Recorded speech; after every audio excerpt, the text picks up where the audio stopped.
O Tribunal Superior Eleitoral agiu contra a campanha de Bolsonaro mais uma vez. A declaração feita pelo ex-ministro do STF, Marco Aurélio Mello, em um dos programas do presidente da República e candidato à reeleição Jair Bolsonaro, foi censurada. Olha que engraçado. O trecho cortado foi justamente aquele em que o magistrado diz que o candidato Lula não foi inocentado. O Supremo não inocentou, disse o ministro. O Supremo aceitou a nulidade do processo crime. Fecho aspas. Foi isso que Marco Aurélio disse. Como justificativo, o TSE alegou que o programa, abro aspas, conduz o eleitor à falsa informação de que Lula não é inocente. Fecha aspas. No lugar desse trecho, foi colocado um QR Code. Um QR Code. Um carimbo.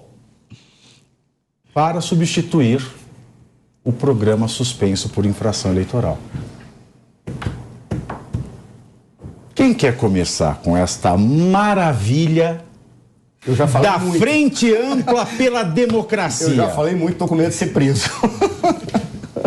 Não, que democracia, hein? Mas tá vendo, olha, como chega até nos próprios pares. E isso é um alerta para todos, em especial para os jornalistas que não entenderam o que aconteceu no ato que foi feito contra a Jovem Pan. Vai chegar em você. Quando você lê a Divina Comédia, você vai ver que o último local no inferno mais quente, tem apenas uma pessoa, que é Lúcifer. Por quê? Porque aqueles que têm ambição de poder e não respeitam o outro estão sozinhos, como pena, mas também é bom você que está acompanhando como demônio feliz, saber que você não vai estar ao lado daquele que fica no último lugar. Ah, então esse é o significado da Frente Ampla pela Democracia. É o governo do demo. É ou não é, Roger? Não, eu acho que tem uma coisa interessante aqui, né? Que volta de novo naquele assunto sobre a fake news. Eu tinha usado alguns exemplos do que poderia ou não ser considerado fake news. Agora, olha só a situação que nós estamos. O TSE, ainda sem a resolução que lhes permite agir de ofício, portanto, foram provocados e decidiram dessa forma. O TSE censura uma fala de um ex-ministro do Supremo Tribunal Federal que participou do julgamento que deu a nulidade nos processos em relação a Lula.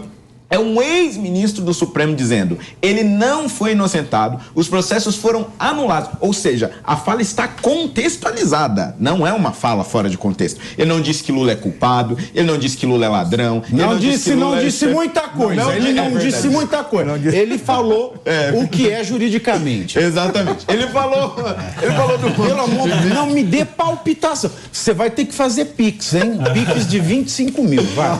Ele falou nos termos jurídicos o que de fato aconteceu.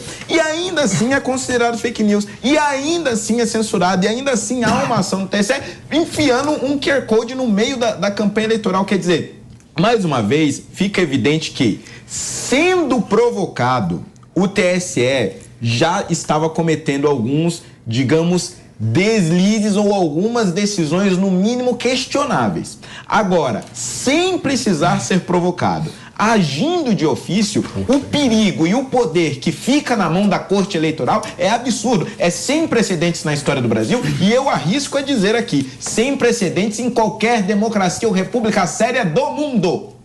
Muito bem. Olha, agora só para apimentar esse debate aqui, hein? Ao mesmo tempo, né, que a campanha do PT pediu para tirar a fala do Marco Aurélio Mello, que é um jurista de notável saber, que foi membro do STF, então ele sabe o que o STF faz. Que foi membro do TSE, inclusive. Né? Foi presidente do TSE.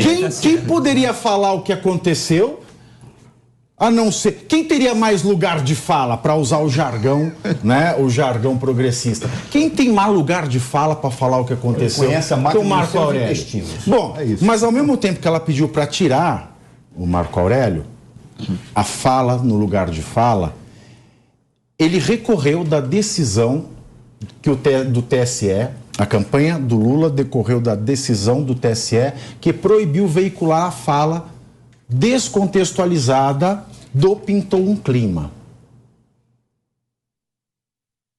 Né? É muita má fé. Porque antigamente, o Holliday não era nascido, o Nelson Robachi, não sei porque orientais escondem a idade, né? Os processos eram físicos. A gente não tinha acesso, primeiro a Brasília, segundo que você tinha que ter carteira da ordem. E dependendo do processo, você tinha que estar nos autos constituído como procurador. Então era difícil saber o que acontecia. Hoje é tudo digital. Então hoje todo mundo acessa tudo. Ninguém para pensar também que as pessoas podem ver esse tipo de manobra. Claro, todo advogado tem que recorrer, o cliente quer que recorra, recorre. Então, o cliente é a campanha. Uma campanha não vê que isso pode soar de má fé ou assim, as favas com a má fé, o meu eleitor está hipnotizado, professor? Olha, fazer uma afirmação de que existe má fé é muito perigoso. Mas, independentemente do perigo que isso possa significar... É uma sugestão. Eu vou te dizer da seguinte forma. Primeiro, Afinal de contas, a gente não pode penetrar na cabeça de ninguém. A gente nunca sabe se é má fé, é real ou não. Só para fazer Mas foi no ponto que eu queria, por exemplo. Eu não tenho condição de dizer que é má fé, mas eu posso concluir que tem alguma coisa errada nessa decisão e essa coisa errada tem elementos subjetivos. E o subjetivo significa que ele pode estar mal intencionado, aquele que tomou a decisão. Quando você observa todos os procedimentos, desde o início está demonstrado que ali existe pelo menos uma perspectiva pessoal, que não estão indo em autos, não estão indo em processo, não estão indo na Constituição. Uma das maiores absurdos que aconteceu, e aí eu posso falar isso, usando a imagem que eu já usei uma vez, se você olhar a mulher, a sociedade como uma mulher, e colocar aquelas autoridades, em especial do Judiciário e do Senado, como sendo um seu companheiro, a única coisa que ocorreu naquele momento foi tolerar que esta mulher fosse agredida quando, no momento do impeachment da Dilma, cortou-se a Constituição, rasgou-se. Ali foi o primeiro tapa. Você não pode admitir que depois do primeiro tapa as coisas continuem como estão. Ali já deveria ter sido colocado no seu devido lugar e colocado a mão na cara do Lewandowski, ter falado, como é que você permitiu um absurdo desse? Porque para alterar a Constituição tem que ser por meio de uma PEC, passar pelo processo legislativo como tal e depois jogar para outra casa. Era isso que deveria ser feito. Ali eles não poderiam. O que aconteceu?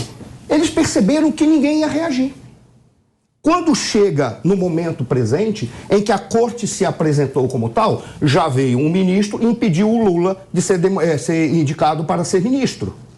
Não sei se vocês estão lembrados. Lembro, claro. Já foi um outro erro ali. Só que ali era conveniente. Bessias, grande Bessias. Só que ali era conveniente. Beijo pro Bessias. Só que não perceberam que de tapa em tapa, agora a sociedade está recebendo espancamentos. E eles sabem que ninguém vai retirá-los de lá. Por quê? Porque não há a quem recorrer. Ora, auto-atribuir-se o papel de déspotas esclarecidos. Eu posso decidir qual é a decisão por uma razão, qual é a atribuição, a execução. Por quê? Porque ninguém vai me questionar. Eles perderam o direito quando me permitiram fazer o que eu estou fazendo. E agora nós vivemos numa situação como essa, em que você vê procedimentos estratégicos, um absurdo. Um partido se reunir com alguém do TSE em portas fechadas para decidir, afinal de contas, como que vai ser interpretada a verdade ou a mentira daquilo que está sendo colocado pela sociedade. Isso é um absurdo. Isso por si só já teria anulado a competência desses ministros ou juízes e dado impossibilidade desse partido continuar concorrendo. Muito bem.